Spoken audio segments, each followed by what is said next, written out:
The truth is, no matter if you are a student or a worker in the world, you're going to have to work in groups and teams. And I think a lot of students think that teachers only have you do group assignments because it's easier for us. Well, truth be told, it's not easier for us. It may be less grading at the end of the semester, but trust me when I say it's just as frustrating for us to oversee group communication as it probably is for you. But the reality is that group communication in a classroom and group projects are taught in a classroom, for me at least, as always, as a pedagogical choice. I choose to have my students do this because I know that once they get out of school, they're going to have to continue to do group work. Though we're not always calling it group work. After you graduate, they're called teams, committees, subcommittees. There's a whole wide variety of ranges of what they call them. But what's interesting is that some groups connect instantly. They have a shared energy, a shared vision. They have inside jokes. And yet other groups, teams, committees, struggle to find common ground. Well, according to the scholar Ernest Bormann, the difference comes down to stories. And that's the heart of symbolic convergence theory, and what we're going to be talking about in today's episode.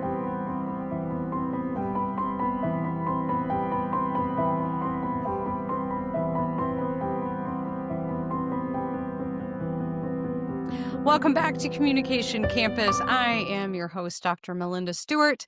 And in today's episode, we are exploring symbolic convergence theory.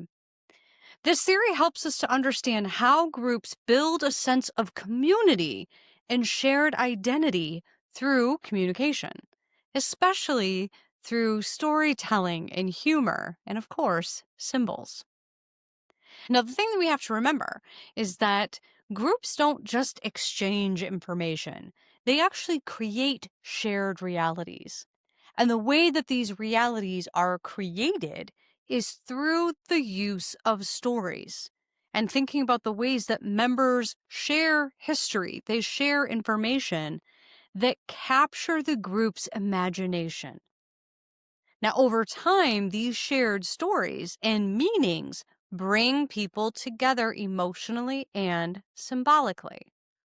So, in short, groups bond through shared narratives, and those stories help them make sense of who they are and what they stand for. But it's really interesting how some stories can bring us together, and some stories, if we're not connecting or we're not connecting with that person, it does the exact opposite. Now, Bormann describes this process through what he called fantasy themes. Now, fantasy does not mean something unreal. This is a different type of fantasy than what we think about in a genre within English of the fantasy themes. That's different. What we're talking about here are creative interpretations. Now, we do still have characters. We're going to have heroes. We're going to have villains. We're going to have key figures in the story. We're going to have plot lines. What happened? What was the chain of events? We're going to have scenes. Where did the action actually take place? What was the emotional context of what was going on? And we're going to have what is known as sanctioning agents, where the values and the moral lessons are embedded in the story. Now, when one member shares a fantasy, maybe a story is about a tough project or a shared goal. Others are able to relate and then are going to be able to start contributing to that story. The story catches fire, spreading enthusiasm and emotional energy. And this is called a fantasy chain reaction.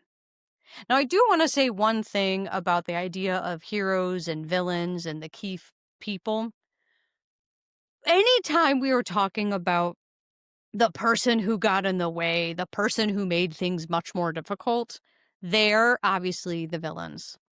And one thing that I think it's really important, especially as you might be seeking to be aspiring leaders in the future, you are likely going to become the villain in someone's story at some time. Because as leaders, there are times when we have to say no, when we have to not accept someone's idea. Sometimes we have to move the group a different direction. And sometimes we just may not be understood for why we're doing those things. So I think it's just kind of important to plant that seed that sometimes you might be the villain in a situation. I'm pretty sure I am. Now, as fantasy themes chain out, members develop a shared understanding of what matters to the group, and this is known as a rhetorical vision. That's symbolic convergence, when individuals' meanings converge into a shared symbolic world. And that vision is how it all is coming together. For example, a sports team rallying around the comeback narrative or the underdog narrative. We have employees describing their organization as family, which I've always found is kind of interesting because I don't know about you, but I don't necessarily want another family because my family is, oof, it's a lot as it is. We also have student clubs that define themselves as the underdogs who made it. Regardless of what the narrative is, we have all of these different stories that relate to other stories that we can connect to. And so these shared visions create a sense of belonging, motivation, and in a lot of ways, identity. Just think about places that you have heard about working for or places that you want to work for. And think about what are the stories, what is the narrative about working for that group. Google has a ton of amazing stories of what it's like to work at the Googleplex.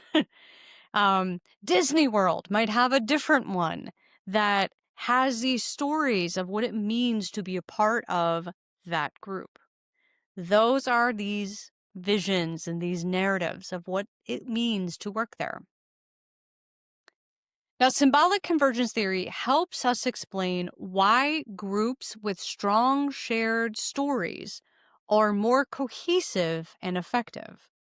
It also shows us how leaders, organizations, even social movements use rhetoric to build community through these shared symbols, these shared values, these shared stories. Okay, so to sum this up, communication is going to create the shared meaning through storytelling. Fantasy themes and rhetorical visions unite members emotionally by being able to connect to these stories. Symbolic convergence strengthens identity, purpose, and belonging. Well, that's it for today's episode. Thank you so much for joining me. In our next session, we're going to explore yet another group communication theory that's going to help us explain how groups think, decide, and connect. Until then, remember every strong group has a story that holds it together. And I'd be curious to know what stories you have related to the workplaces that you've had. Feel free to put those in the comments. I would love to hear some of the stories that you've shared or stories that have been created with your companies and your experiences. And maybe we can get some fantasy themes going on in the comment section. Regardless, until next time, keep